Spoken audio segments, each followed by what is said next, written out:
Yeah, I think the rot is what will shock people.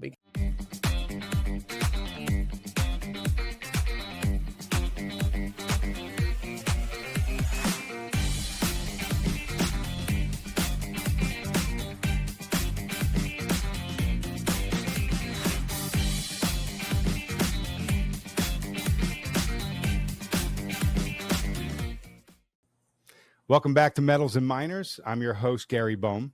Today, we're diving into the dynamic world of markets, economics, and critical thinking. I'm thrilled to introduce Dave Collum, all the way in the Adirondacks. He's the professor of organic chemistry at Cornell University, a passionate libertarian, and a sharp observer of the Austrian business cycle. Dave, it's an honor to have you back on Metals and Miners. Welcome to the show.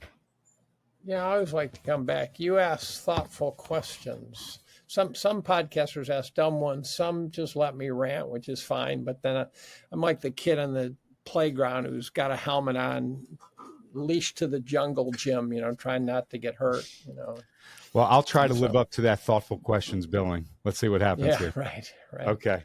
All right. So, Dave, you're someone who cuts through the fog of confusion and the bull that dominates the economic and political conversation of the day. What do you say that people listening to our conversation right now will walk away with after listening to our discussion here over the next 45 minutes? Oh, boy, it'll be a bimodal response. That I'm pretty confident. I think some should walk away with fear. You're told, by the way, your position currently is lousy and you're in trouble, but there's a real leap to get from that to actually taking action and doing something about it. And I've gone the other way. There's an asset class we should probably talk about that I want to get into. And when I calculate the percentage I ought to have, and I calculate the quantity of money it takes to get that percentage, there's this tremendous chasm where I sit there and go, okay, I want a 5% coverage, but I don't want to spend that much money to get a 5% coverage because I'm a boomer now. So it's hard. When I averaged into gold 25 years ago, it probably took 4 years, but markets won't let you do that now. So some will walk away dismayed. Some will walk away just thinking, why am I listening to an organic chemist? So, okay. And if the disclaimer, this is not to be taken as investment advice, I say you're an idiot if you're listening to an organic chemist for investment advice. Let's start there. So okay. All right. Well, I think you're pretty reputable. But let's dive in here. AI is rapidly expanding, growing, and integrating into our society. Over the next few years, it's going to become largely integrated and operating independently in many ways, and in other ways, replacing humans that are doing tasks and jobs today. Goldman Sachs is projecting AI to replace 6 to 9% of all jobs over the next few years. What are you most excited about and concerned about when it comes to AI and its collision course deep within our economy?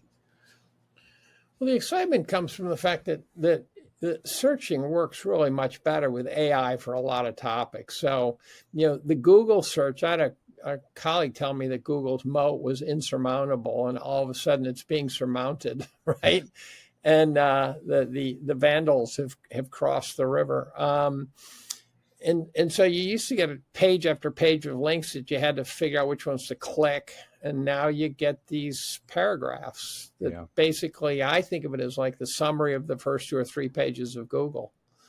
And so now Google's got to spend hundreds of billions of dollars to not lose their moat, which is now just a pure tax for them. And someone pointed out, you've got all these companies spending hundreds of billions, and they can't all win. They just can't all win. So there's going to be a lot of $100+ billion money holes that money's going to get flushed down.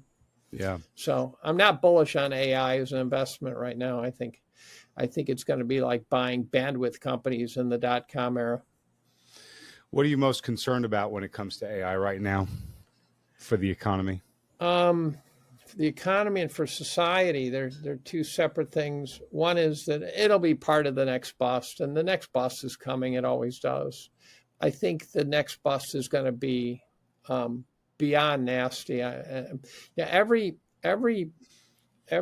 bubble until now had a narrative they're trying to make it an AI narrative, I think, so that when it busts, they can say, "Oh, it's just the AI companies. Don't worry about it." But the credit system has really become so bloated that it's gotten into every nook and cranny. So I mean, there's the AI companies, which are the Mag 7, right? They're going to go to hell in a handbasket. I think we're going to discover that the CEO of NVIDIA has yet again committed fraud. That's my guess. And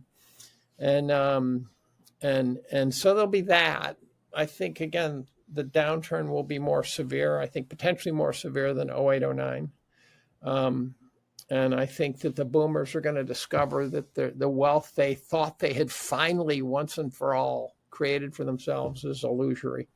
You look at the Mag 7, those companies suck in many ways, right? They're not U.S. Steel. They're not pumping oil out of Saudi Arabia. They're not.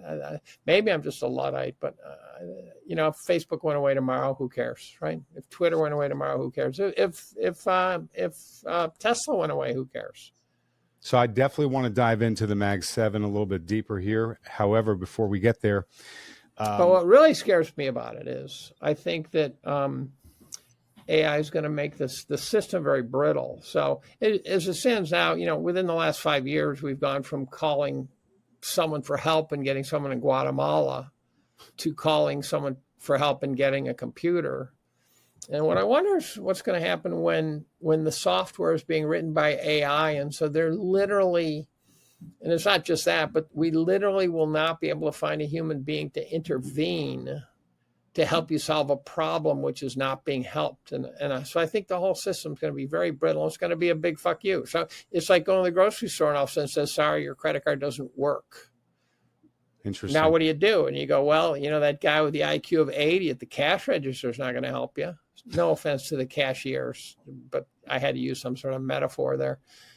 There's no one at the grocery store who can say, let me help you out here.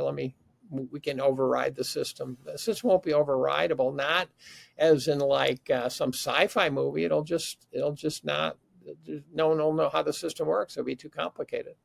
So, okay. So you talked about a downturn that's going to be worse than the GFC. How do you see it unfolding? What's going to be the catalyst? How soon is this going to happen? What's taking place here? I don't know is the answer to all those questions. How's it going to unfold?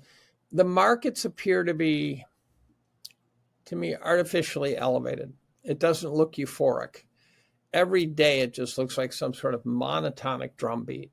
Just in the dips get bought. And I figured out the dip buying. So there's probably 3 or 4 guys left in the world who are willing to short something. So if you say, oh, we're going to have some problem with the tariffs, I'm going to short the market. So 3 or 4 guys jump in and try to short the markets because the rest of them are dead now. They've all been destroyed by these markets. And then when it doesn't play out, you get millions jumping in on trying to catch the bounce. And so it's this terribly asymmetric response to news, which is totally surreal. But if you look at the S&P this morning, those who are listening, it's August 4th. Look at the S&P. It goes up and flat. It's the function is AX over 1 plus BX. I know the mathematical function that creates that. And it's just that way every day. And if it drops, it just goes down and then over. And there's no sense that the price discovery. So it's my Twitter feed. I'm always saying, making some snarky comment about price discovery every day because the markets look just fake to me. And it could be a Mike Green thing. It could just be the flood of passive money. But people say, well, that's never going to stop. And I go, everything stops. Everything stops. And well, to that point about passive income and everything stopping, once jobs start getting eliminated, yes. then that will stop. So let's talk about that. Do you see a completely different employment situation, bounce back situation after a recession or a GFC type event because of AI and robotics that are coming online? It's going to be harder for those to get back into the workforce? First of all, someone said it well. They said the world is changing too fast for us to metabolize. And so when you're out of the workforce, then you got to get back in. You're trying to jump on a moving train.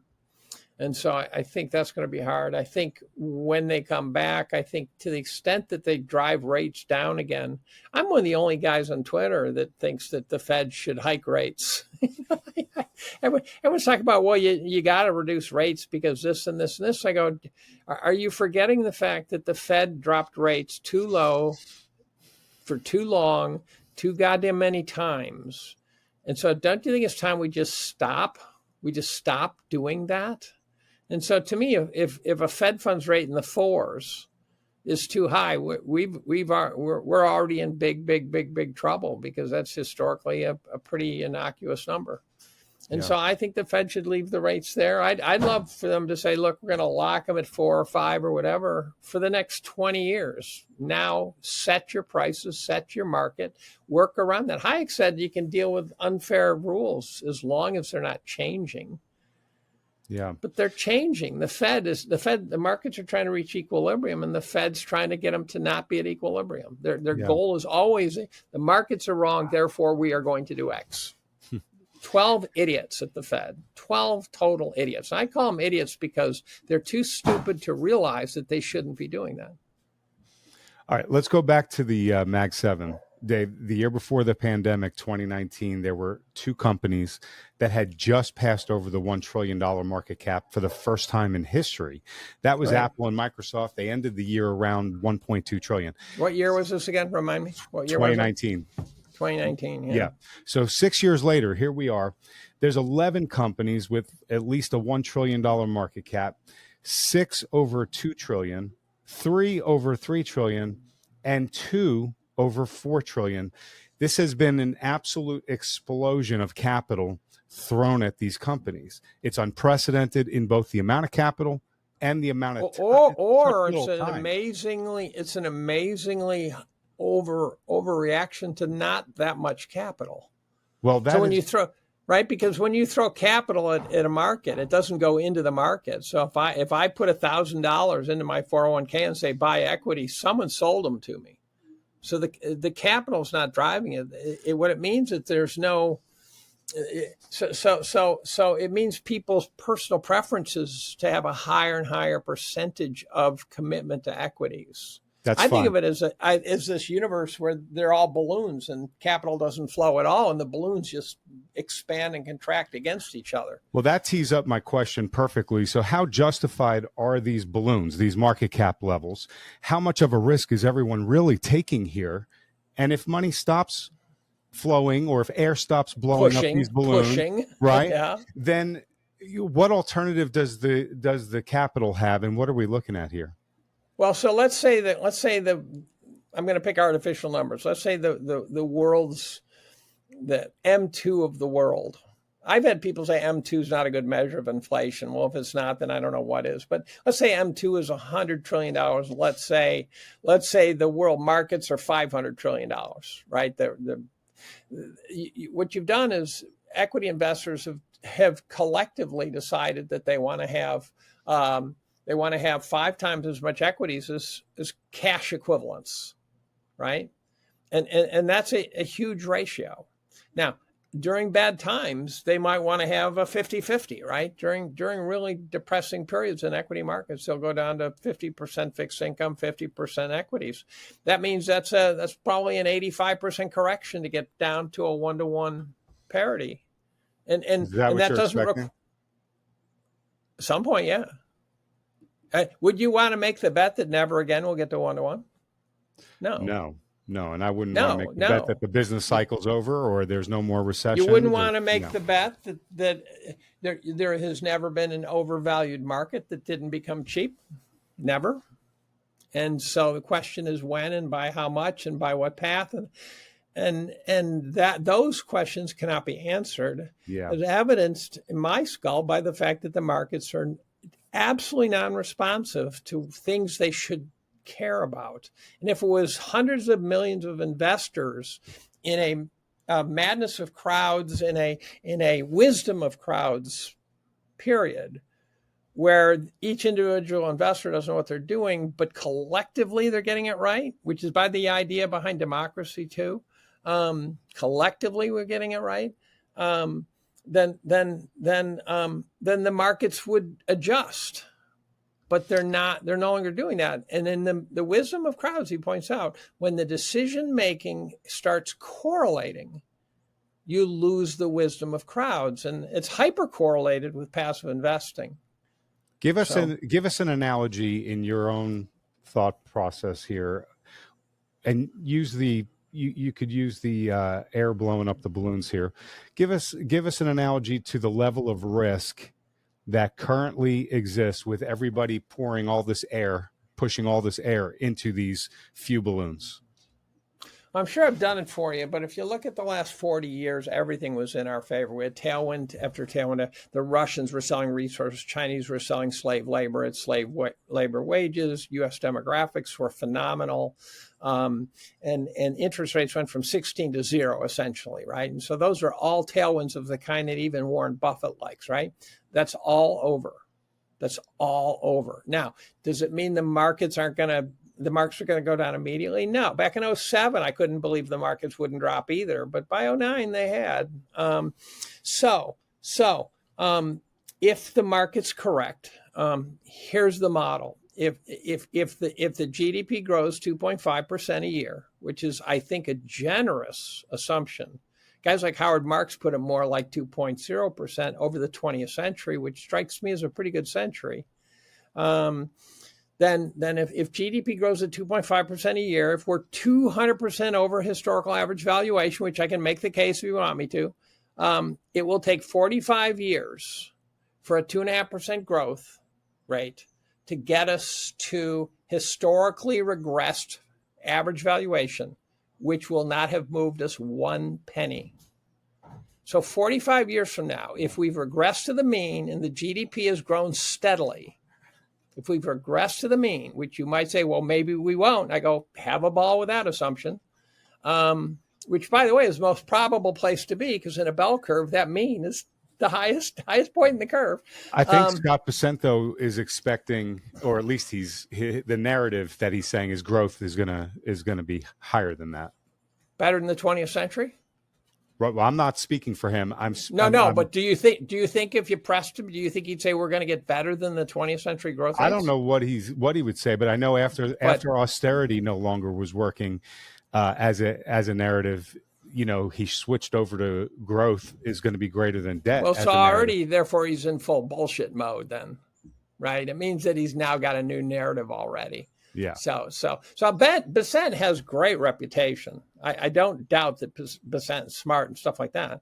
But I also haven't seen a person. There are very few people who I think are really grounded out there. And most of those guys get laughed at because they get called stop clocks. And I look at comments on podcasts, and the comments are getting increasingly vitriolic about you've been wrong for 15 years. When are you gonna call it, right? When are you going to say you were just wrong? I go, well, when we're back to historical average valuation by some path that didn't blow your ass to bits.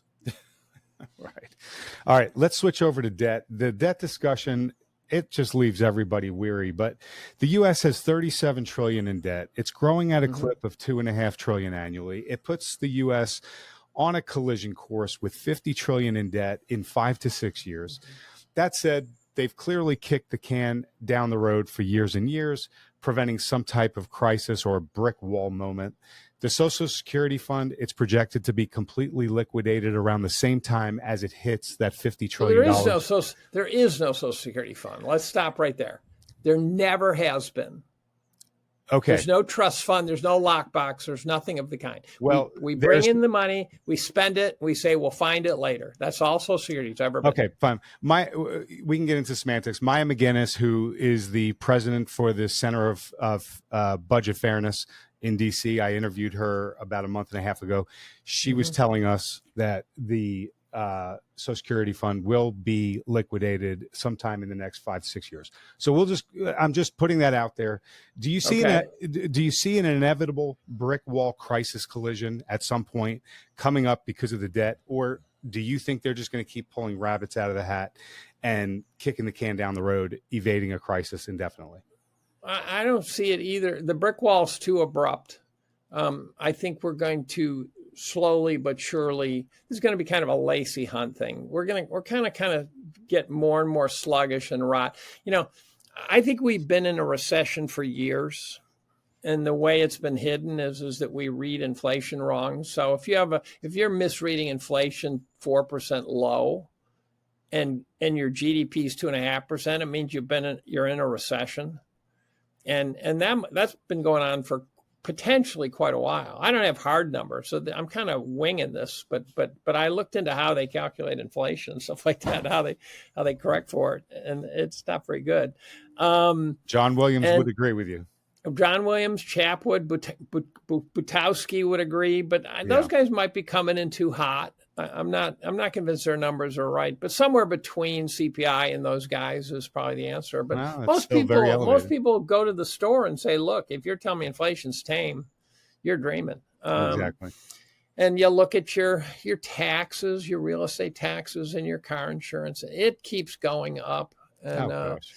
And so at some point, so the British Empire was in a recession for 100 years probably, right? Yeah. Did the British Empire shrink or grow over the 100 years, 1845 to 1945, right? It really was. You could say there were periods of growth. Oh, sure. But the empire went from huge Romanesque to a squat little irrelevant country. Maybe London has a ton of money, but so is that your analogy for the United States over the coming few decades? Yeah, I think we're going to grind, and it's just going to be more and more sluggish, like someone's put a little sand in the gears, and it's going to get worse. And then we're going to look up, and our educational system's not working very well, and the social structure of the country is not working very well. And so I think the idea that we as a country are going to get more competitive because of some trade agreement ignores the fact that if you talk to people who are hiring college grads, they say they're not worth a shit now. That's not the makings of a good economy. Yeah. And then you throw in AI and how students are utilizing AI for 80 to 90% of their work nowadays. I mean, that's. I was going to teach a writing course. We have freshman writing that teaches kids how to write. I'm profoundly believer you got to learn how to write, because writing is thinking. Yeah. And I was going to teach a freshman writing course, which is designed to teach you to write on any topic you want. I was going to teach personal finance. I was going to create a course on personal finance. And then ChatGPT exploded into view, and I said, not doing it. I'm not going to grade a bunch of computer-generated papers. Well, and that's what's happening everywhere. So that's troublesome for the workforce of the future as well. All right, let's switch over to the Fed. You touched on them a few times here. One of the voting FOMC members abruptly stepped down last week. Chair Powell is going to be replaced in May. That's just 10 months from now. Who was the one who stepped down? Remind me. I remember it was a female. I can't remember her name. Obscure name. Obscure. I remember. It's like, oh yeah, I forgot about her. Yeah. So she stepped down. Not Brainerd. No. Brainerd's No. a risk. Brainerd's a real risk. If somehow they put her in charge, you might as well put Stephanie Kelton in there. Right. So she stepped down, so you have an open slot. You have Powell, who's going to be replaced by May of next year, 10 months from now. Trump has been saying he wants interest rates eased by 300 basis points. The last time the Fed eased, right before the election, long end rates, they went higher. What's your expectation here for the Fed, for the makeup? Do you expect Trump to put in somebody that's going to kind of alert everybody as to what he's thinking for the Powell seat? What do you expect the impact to be of those two positions on the long end rates of the bond market? What do you see coming for the bond market and the Fed? Well, so I've had this suspicion that Trump's been trying to trigger a downturn that would be fast and furious, and we'd be pulling out of by the time he needed us to be pulling out of it. So I had this sort of working hypothesis that Trump was bullying Powell in public so that Powell would have to say no. And then Trump could say, see, it's their fault that we're now in a recession. And so he'd have an excuse. And Powell, I mean, he's doing everything he can to piss off Powell. So I don't think Powell's going to drop rates for any money. I think he's gonna hike them to 10 before he drops them. So I just don't think we should drop rates again. And people say, well, but we got to do A, B, C, D, E, F, and G. I go, no, we take a beating. Do you expect long end rates to stay elevated where they are? Well, higher. So they're supposedly bond vigilantes, but there's so many statutory backstops to Treasury buying, and supposedly they're now trying to. I don't even understand this story. The stable coin having to be backed by Treasuries, will produce a demand for $2 trillion worth of Treasuries. This sounds like a total Ponzi scheme to me. Do you know Mike McGlone over at Bloomberg Intelligence? I just interviewed Mike. How do you spell? McGlone. I saw the podcast. I haven't gotten a chance to watch. I just interviewed him the other day. He sees a massive deflationary impulse coming through the markets, 50% drop with the long end. Right. Yeah, he thinks the long end's going to drop correspondingly into the twos or even lower. I think he said it's going to match where China is at 1.7 something. So he sees the long end dropping sharply. What about a stagflationary? I mean, I could see the bonds going up because, the 70s is not a bad analogy for where we could go. Yeah. And ironically, I got in an argument with this vice president of St. Louis Fed. Why he's willing to argue with me is a good question. And Alfado. And he said that Volcker's policies were deflationary first, but inflationary by the end. And a way to think about it, and again, central banking and banking confounds me to no end, but let's say interest rates are 15% and there's $100 trillion in the system. At the end, there's $115 trillion, right? Where'd that money come from? And there are answers to that, but they don't make sense to me. It's one of those. Banking's confounding to me, and so to the extent that you can get 15% into your bank account because of high rates, is that not inflationary? I mean, you can make the case for it for sure. Well, if you remember in post-COVID when everyone had money in the bank, what'd they do? They spent it. And that causes, yeah. Right. So if you pump that kind of money in, and so it could be and again, there's not going to be a perfect analogy because there never is, but I think some hybrid of the Nikkei, U.S. 1970s, the railroad bust of 1870s. I don't know. So you're in a cross between stagflation and a deflationary impulse, right? Is what it sounds like. Right. Okay. Real estate's got to be deflationary. I think real estate's got to be deflationary. I'm glad you just brought that up because I've got a question for you about the consumer, the general consumer who's not at the top of the K, the bottom 75%. I know. All right. So 62% of people with salaries over $300,000 struggle with credit card debt. I saw that. I blew double snot bubbles. Do you believe that number's true? That was so absurd sounding. It's unbelievable. But 50% of the people who make $250,000 a year are saying that they're living paycheck to paycheck. So if 50% of the people making $250,000, that means you're using credit cards. I guess with that stat, I could believe the 62% of the people with who make over 300 are struggling with credit card debt. But housing defaults just hit their highest since 2011. Student loan repayment just started as of August 1st, and if they don't pay, I guess they could stay in a state of forbearance, but their interest rate's going to accrue and balloon up their debt. Doge and austerity, that's no longer even a thing. Nobody's even talking about it. No. There's been a doubling down on deficit spending. Obviously, the cost of living is going higher from here, not lower. How much more can the bottom 60 to 70% of the consumers take, in your opinion? None, right? They're at the end of there's a joke about Ollie the lumberjack who squatted over a bear trap and it slams him right in the nads. And the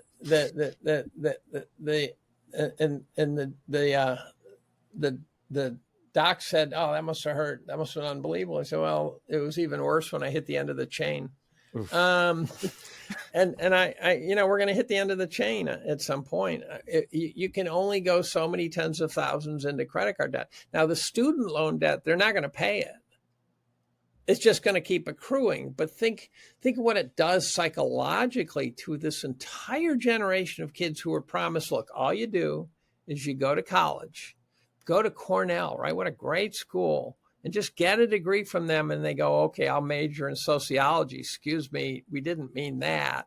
And then they get out and they can't get a job. I rode with an Uber driver at a master's from Oxford the other day. Wow. So they've now got unimaginable, insurmountable amounts of debt. And even if somehow over time they end up not paying it, it will still weigh on their psyches. Is that guy going to go start a business in his garage and change the world? I don't think so. That guy's going to be just dragging ass around, probably drinking too much, probably beating his wife. It's just not going to work well. So do you see a correlation between this setup for the majority of the bottom of the K consumers, 75% of them, and then at the top end, the boomers have already purchased all these assets. Many of them have 2, 3, 4, 5 homes. They're sell them. They're starting to hit the age where they got to sell. So between them having all the assets and needing to liquidate over the coming years, and the bottom having nothing left and not able to buy any of the assets, and real estate being at its peak, are you seeing the perfect storm for real estate to maybe not a sharp drop, but just be on this long-term trend down? Yeah, I think the rot is what will shock people, because it'll just be one of those things where you look up and you go, Jesus Christ, we've been chugging along. We've been muddling, to use John Malden's term, and we're just not getting anywhere, right? And this is the productive part of the generation. So the boomers were very productive, right? The boomers came in big numbers. They brought their wives. They went to the workforce. They put their kids into daycare and into school so that they could be brainwashed into thinking like idiots. And now the idiots are now taking charge. They're not idiots. We damaged them, right? It's our fault. We raised them, and now they're demoralized. They really are demoralized. There's a chronic depression in that group, and you think of all the McMansions, all these McMansions, which by the way are depreciating nightmares, right? They were not made like the Sistine Chapel, right? They were not made to last. And the tax, I own a pretty expensive house. The tax is $30,000 a year. My kids can't afford a $30,000 tax bill. So who's going to, in the old days, they took these big mansions, they turned them into funeral homes and things like that. But what are they going to do with all the McMansions littered all over the countryside?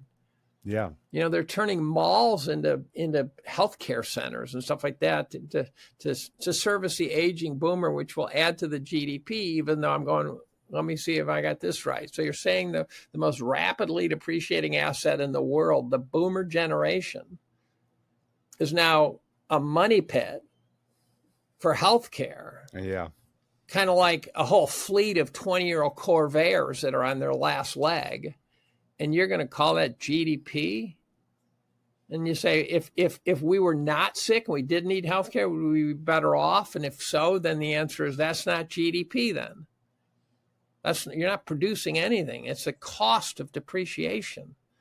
And it's my generation that's depreciating very quickly. Yeah, that's an interesting way of putting it. Okay. So I want to shift us over to recently the Department of Defense, Dave, they made a major investment in a rare earths mining company, MP Materials. You probably heard about this. So we have this situation where we have a massive demand coming because of AI, robotics, the electrification of everything, et cetera, for these metals and these minerals. And then on the other side, we have this really low flatlined CapEx investment over the last 15, 20 years in mining because everybody was enamored with, NVIDIA, Microsoft, Apple, Google, et cetera. And it takes 15 to 20 years to get an operating mine up and running, producing. I'm glad you said that. And when I look back on the landscape 15 years ago, I don't see a historic level of investment that happened. And so that we would have today this massive explosion of supply to meet this up and coming massive explosion of demand. So that's not, there's a lack of equilibrium there. So you have this situation where the Department of Defense invests directly into this mining company. After almost 2 decades, is the mining space Which, by the way, they shouldn't be doing. Let's stop. When the federal government's investing in a private company or a publicly traded company, is it publicly traded? I can't remember. Yeah, they're a publicly traded company. Well, the federal government's not supposed to be buying shit like that. Well, and 14 of the central banks around the world that were surveyed, they have in the last quarter made direct investments in gold mining companies to get access to their gold. So what we're seeing an increase. The previous was 9, now we're at 14. More and more of these countries are making direct investments. Governments are making direct investments in mining companies. We haven't seen this before. So are we seeing the beginning stages of a renaissance spearheaded by government, and because it's required? Wait a minute. A renaissance spearheaded by government. A renaissance in the mining sector. A renaissance in anything. Anything. The only thing we get renaissance in by spearheaded by governments are wars. Because aren't they like, guys, we need the mining. You're not investing, so I'm going to go ahead and slap it down because we need it. After 15 years of this flatlined capex, and we don't see any spike in supply, and you now have the battle for these resources taking place all over the globe. Are they trying to kick off a renaissance here in the mining space? They might be trying, but I think there's another way of looking at it. I've been on again, off again investor in precious metals. So I was buying gold when it was spot 270. My first purchases were in a closed-end fund that was trading 28% below NAV. So you can do the math. It was around $2.20 an ounce or something, right? Silver was around $3 an ounce. I could buy silver eagles at spot at $4. And that's because no one cared, right? Now, here's the deal, though. I think you have to view a lot of the energy companies and a lot of the mining companies as royalty trusts. And that if you're investing for them to get started and create a mine, as you said, you're going to be an old man before they ever actually start producing revenue. So what I think what the Defense Department might be saying is, look, there's already a stream of rare earths coming out of the ground over here. We're going to buy that. So they're buying it as a royalty trust. They're buying it for the product that's already being produced. That's why I like companies like Rio Tinto. I don't have a huge position. I probably should. It hasn't treated me that well, but I think it's one of the places to be because they have mines all over the world, metals all over the periodic table. And I got to figure that their competitors they're not going to get run out of Dodge because people open mines all over the world, because it takes too long, as you said, 20 years. What will happen is their product will get really expensive as the BRICS play the same game. Exactly. Right. And the BRICS are not just for countries anymore. It's like 25. And at one point I was doing an interview with Michelle McCory. Mm-hmm. And she mentioned that the BRICS had a meeting and how important is this? And I said, I'll answer the question with a question. Where did they hold the meeting? She said, Moscow. And I said, we've demonized Russia with everything we have. Yet 25 countries, I keep calling them companies, that's Freudian, met in Moscow to talk about the future of the world for them. I said, does that tell you that maybe we're losing a battle here? So we've got countries like, God, I keep doing it, Saudi Arabia and the big resource guys. And Doomberg just wrote a great article in which he basically, described this BRICS thing as they look like they're heading for a gold-based, not a currency. It's too hard to make a currency. Settlement vehicle. And so if all of a sudden the BRICS say, look, we'll sell you all the oil and all the uranium and stuff you want, but you're going to buy it in gold, the price of gold's going to go bonkers. Is that your expectation? I hate to say it because I went. The world moving to gold as a settlement vehicle in full force over the coming years? If I were Russia, that's what I'd be doing. Especially Russia, of all the countries, Russia, but also some of these banana republics that could be taken over.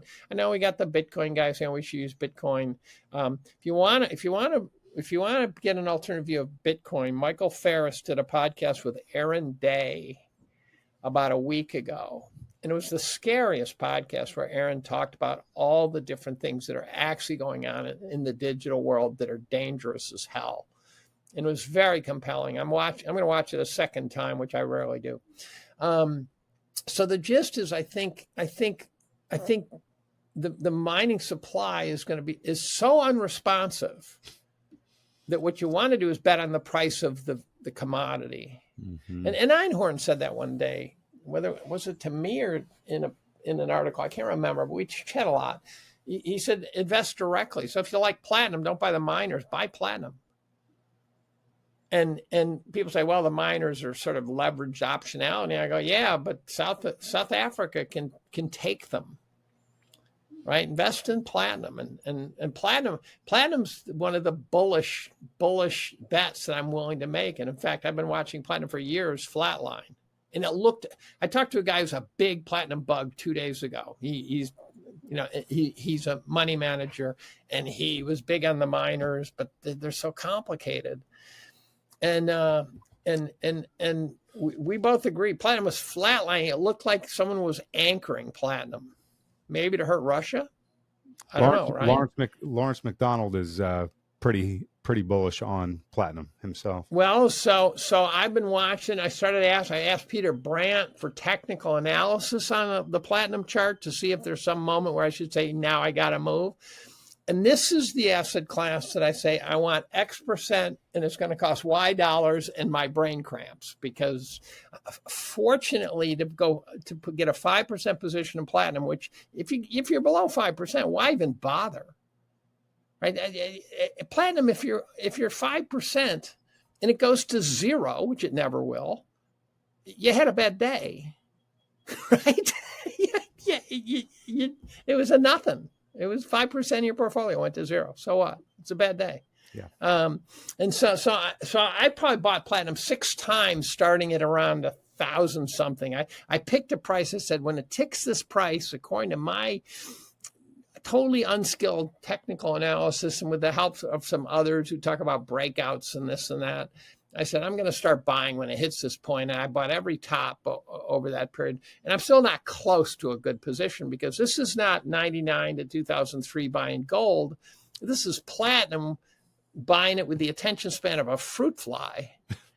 But platinum's a good idea. It's not going to wait for guys like me to average in over 4 years. No, platinum is 1/10 the size of the market of silver, which is like 1/10 the size of gold. So, I mean, it's like 1/100th the size of gold. So the numbers, as I understand it, is that if you look at the deficit in production that's been going on for 3 years, and I don't have, these are numbers that don't stick, but I'm going to throw them out there. Do your own due diligence, because that could be just full of shit.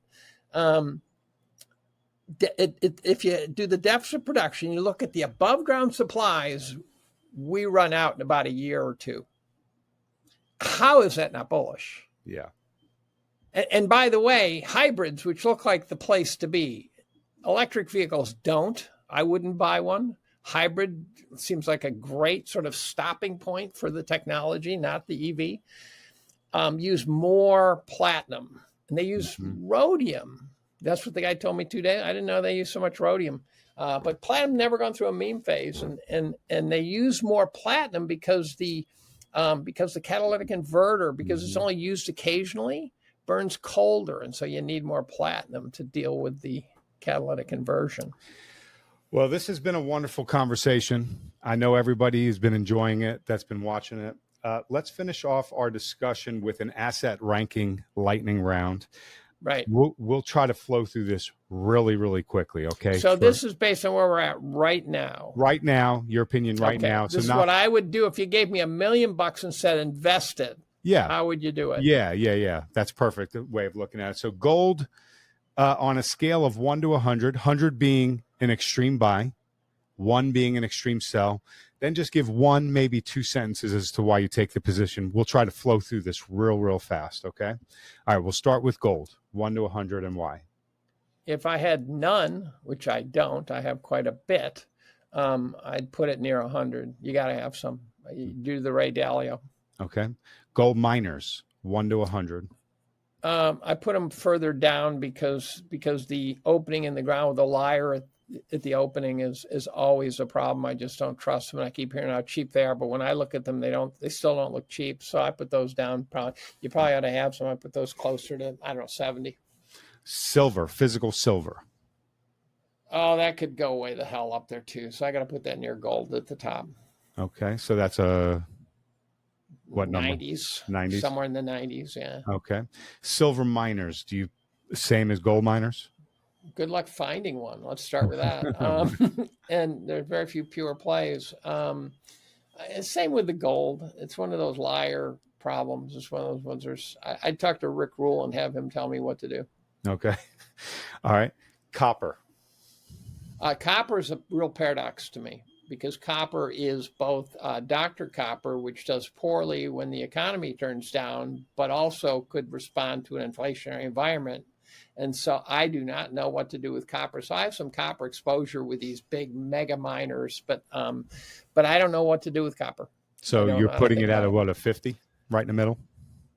Yeah, I guess. Coin toss, 50, yeah. Yeah. All right. Uranium. I'm investing in uranium. It's long-term. Gehring and Rosenzweig is where I'd go with that. I'd go with them and say, you guys know what you're doing. It's called GRHIX, I think, is a fund that they run. And the guys strike me as really smart. I like what they say. So Gehring and Rosenzweig. My position's not big, again, because I'm a bit of a wimp. What would you rank it as? 0, 1? Oh, I'd put that up at 90. I'd put that up there with gold. All right, let's move to oil. Oil is a commodity. It seems like it's probably going to go up. Yeah, but I wouldn't buy oil as a commodity. But I'd put it 70. 70. I think the oil producers. The problem I have is my macro view is so dark, and the economy turns down, oil turns down. So, I have a lot of good ideas that are going to be great when all hell's breaking loose. Yeah, but I don't like them right now. I understand that completely. All right, let's shift to the markets. Nasdaq. 0. Any reason? Yeah, it sucks. it's bloated. It's a bloated. That was your technical pig. Explanation. It's a bloated pig filled with Mag 7s and companies that are twinkles in some guy's eyes. Okay. Do you view the S&P 500 the same, or do you have a distinction between the two? Well, the S&P is more blended with real stuff. But when the selling, let's say the selling starts in earnest. Let's say we get a real sell. Let's say we get one of these 50, 60. I think you could correct 80%. But let's say you correct 50%. Value is going to go down too. So that falls into the S&P will be fine once the passive investors get chased out. Yeah. Okay. Let's move over to treasuries. We'll start with short-term treasuries. I got a ton of them. So are you 100 on that? 100. I use it as a storage facility. Okay. And what about long-term treasuries? 0. I probably own some because of a retirement account that I have through Cornell, various things, but I would not go buy a 30-year treasury. If you'd have to pay me, if I had to buy it and hold it, you'd have to pay me 12%. Yeah. Okay. So because of the purchasing power loss, et cetera. Yeah. Yeah. Makes sense to me. And I'm not a trader, so. Yeah. On a scale of 1 to 10, representing percentages, where do you see inflation ending the year? Real inflation? Yeah. Or CPI inflation? Well, we'll go with CPI. Probably in the 2s, just because everyone lies their ass off. And real? You think it'll be somewhere between 7. there and shadow stats level? 7. Yeah, 7, 8, 9, okay. Maybe. All right, 1 to 10 probability we're going to have a recession by the end of the year. I think we're in one. You think we're in one? So you're saying a 10? Yeah. All right. There was a poll of 51 economists in 1991 who were asked, will we have a recession this year? And they all said no. And the poll was done when we were 6 months into one. Right. Yeah. Okay. Fair point. All right. Finally, the recommended portfolio for decades has been 60-40, 60% stocks, 40% bonds. There's really no discussion of gold. You know, the financial advisors don't make anything. It doesn't return any coupon or anything like that. No stock does. What? No one does. Who returns a coupon? Well, what's your recommended precious metals portfolio allocation, and which bucket are you pulling it from, or both? Well, since I have a ton of short-term treasuries, that's a bucket I can always turn to. But out of the 60-40. Oh, the 60-40? Yeah, for the traditional 60-40, are you recommending? If I had to do 60-40, I'd do the 60 would be all sort of hard asset type companies. Like I did in 2000, 2001, 2002. I started buying energy, Fidelity mutual funds. I started buying energy and materials mutual funds, and that did really well through the knot. So that's what I would do. Yeah. And so what about from a precious metals allocation? Do you have a number that you would want to be at minimum? Well, I'm at about probably 35% right now. Yeah. And I'm not selling, so it would be 35 or higher. Okay. And there are people who think that you should just use it as a store of your cash. Yeah. And that would take me up around 60 or 70. And if you've put a gun in my head and said do it, I wouldn't have a problem with that. But yeah, I could understand. So between the 60 and the 40, are you? And let's say you had a 35 to 40% allocation. Are you taking it all out of the 40, the bond portfolio portion, or are you equally pulling and leaving? You know, you mean if I had a 60-40? Yeah, if you had a 60, I'd be taking it out of the 60. Yeah, I'd be selling with both hands right now. Okay, but I've been wrong for a long time because so let me tell you a little story. I had to proofread, for reasons that are too complicated, my annual reviews that I've written. And I was reading 2013, 14, 15. And I made the case unambiguously using numbers, using stats, using quotes from unambiguously famous people that the equity market was insanely mispriced high. And if you look at what happened since 2015, it's been nothing but up. Which means we're going to have an insanely bad stretch going forward. So I believe that I could never buy another equity again and be better off. Understood. Never again. Never Understood. again. All right. Would you share a key takeaway with everybody to keep in mind about today's economic, monetary, market situation, and then let everyone know where they could learn about you, more about your work, connect with you, and harass you on your platform? So I'm David B. Collum on Twitter. It's about to go batshit, but I don't know when, because I did a Tucker interview.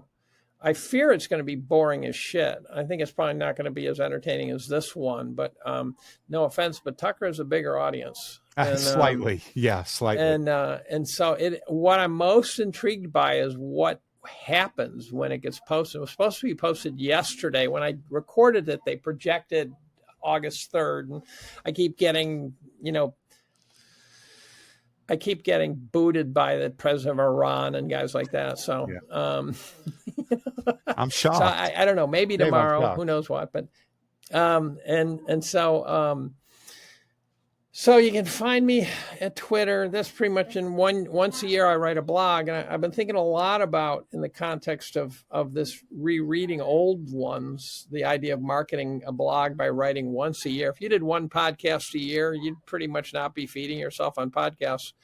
And I realize the reason I like it is because it takes me a long time to get my brain around issues. And so once a year means I can digest it and collect and say, oh, no, that's bullshit. Oh, that's correct. And then when it comes time to write about it, I've had time to digest it. If I was writing weekly or something, I'd be talking about how Elon and Trump are in love, and then they hate each other, then they're in love again. And it would be just total nonsense. So, so that I'm binding 2009 to 2025, presumably. They're all going to be bound in some anthology, which I don't know why you'd buy it, because they're public, but someone will. And and it's probably 4,000 pages. I mean, it's an extraordinary, might not be quite that much, 3,000 pages of analysis. Just so I could synthesize what you were saying, because you talked about a few things there, just so the thing you want to leave everybody with is just that expect things to go nuts and haywire here pretty soon. And the geopolitics don't look like they're going to support it, but geopolitics are always a problem. But they feel more problematic. It feels like there's no adults driving the cab anymore. Yeah. And so Martin Armstrong kind of takes that position, right? Yeah. When we were promoting the Ukraine war and we had politicians in the U.S. talking about nuking Moscow, times have changed, right? Those are real idiots. Jasmine Crockett, right? What a moron. We've really sort of broken the system pretty badly with the idiots we elect now. And then of course there's the 200% over historical average valuation, and that's unfixable. You can't inflate that away. The numerator and the denominator of a valuation metric both go up with inflation, so you got to basically burn that down the hard way. Well, I hope everyone's hearing, your warning there. Tread lightly, pay attention, do your research and make some adjustments to take some risk off the table. It's important. Dave, I appreciate you coming on. I love our conversations. You're always so generous with your time and analysis and ideas, and I appreciate it. I look forward to having you back on sometime soon. And everybody else, thanks for watching.